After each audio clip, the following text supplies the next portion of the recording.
Inmates charged with disciplinary offenses in Saskatchewan's provincial correctional institutions must appear before a disciplinary panel. The Supreme Court has just ruled that Saskatchewan prisoners had their rights violated during disciplinary hearings. The standard of proof in these proceedings is a balance of probabilities, meaning it must be more likely than not that the inmate committed the offense.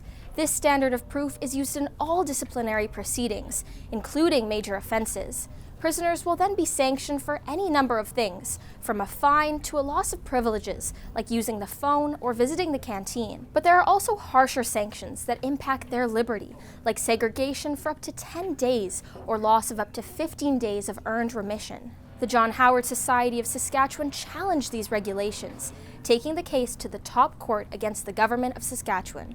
On Friday, the Supreme Court agreed to a 6-3 judgment. The court says the standard of proof of guilt beyond a reasonable doubt applies in these kind of hearings, rather than simply basing decisions on a balance of probabilities. Pierre Hawkins, a public legal counsel for the prisoner rights group, says the ruling is a revolutionary change in the way prison rights are administered. Ultimately, the court ruled that the presumption of innocence applies here, and Section 7 and 11 of the Charter mean that guilt must be proven beyond a reasonable doubt before an inmate can be sentenced to segregation or a loss of earned remission, which really just pushes back their release date. Hawkins says the ruling should lead to several long-term reforms in Saskatchewan's jail system.